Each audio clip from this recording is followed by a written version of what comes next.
जनता की आवाज अब सीधे डीएम तक शिकायत पेटिका लगाने के सुझाव की डीएम ने की सराहना। मनीष वर्मा ने प्रयागराज डीएम का पद ग्रहण करने के बाद आज पत्रकारों की मुलाकात के लिए अहम बैठक बुलाई। इसके बाद पत्रकारों की राय जानी प्रयागराज के बारे में, जिसके दौरान भारत A to Z के मंडल प्रभारी कुलदीप सिंह ने डीएम प्रयागराज को अवगत कराया कि आम आदमी की पहुंच सीधे आप तक नहीं पहुंच पाती। अगर आप सभी अस्पताल, ब्लॉक, तहसील पर एक शिकायत पेटिका लगवाएं जिससे आम आदमी की शिकायत सीधे आप तक पहुंच सके। इस पर डीएम प्रयागराज ने तुरंत आदेशित किया कि यह बहुत आवश्यक सलाह है, इसको तुरंत लागू होना चाहिए। प्रयागराज के नवनियुक्त जिलाधिकारी मनीष वर्मा ने आज पदभार ग्रहण करने के बाद पहली बार पत्रकारों से औपचारिक मुलाकात की। इस दौरान उन्होंने सभी पत्रकारों से व्यक्तिगत रूप से परिचय लिया और प्रयागराज को लेकर उनकी राय भी जानी। मुलाकात के दौरान Bharat A to Z news channel के मंडल प्रभारी कुलदीप सिंह ने डीएम को सुझाव दिया कि आम जनता की शिकायतें सीधे जिला अधिकारी तक पहुंचे।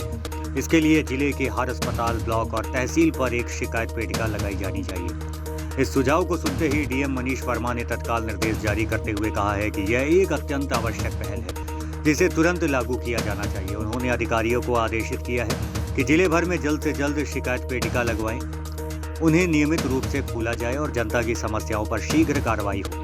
डीएम मनीष वर्मा के इस फैसले का पत्रकारों और आम लोगों ने स्वागत किया। इससे न सिर्फ प्रशासनिक पारदर्शिता बढ़ेगी बल्कि आम जनता को भी अपनी बात सीधे जिला अधिकारी तक पहुंचाने का एक प्रभावी माध्यम मिलेगा। इसके बाद भारत A to Z के मंडल प्रभारी कुलदीप सिंह से सीधे डीएम से बात किया। जानिए क्या कहा डीएम प्रयागराज ने। यह तो उनका कहना है कि इनके पेमेंट की सिक्योरिटी नहीं होती। मनुष्य की जीवन महत्वपूर्ण है, अपेक्षा इसके कि सरकारी अस्पताल ले जाते जाते उसकी डेथ हो जाती है।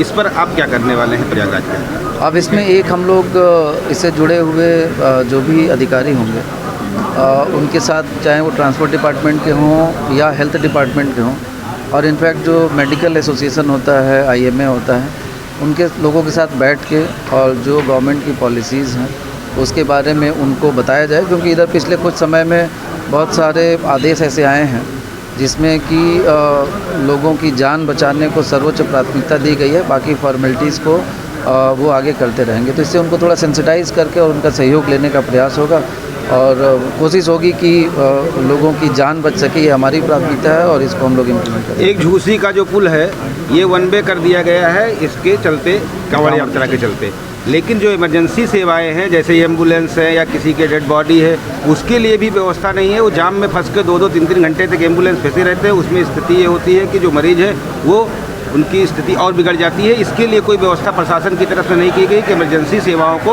अलग से व्यवस्था दी जाए कि उनको अस्पताल तक पहुँचाया जाए। इसके बारे में एक बार जो हमारे पुलिस के अधिकारीगण हैं उनसे भी चर्चा करके और इसका कोई समाधान निकाला जाए। प्रयागराज में जो फर्जी रजिस्ट्री जो चल रहा है इसके बारे में अभी आप ही लोगों ने फीडबैक दिया है, तो अभी हम अपने अधिकारियों के साथ बैठ के और इसके संबंध में समीक्षा करेंगे और कड़ी से कड़ी कार्यवाही अगर संज्ञान में आती तो होगी।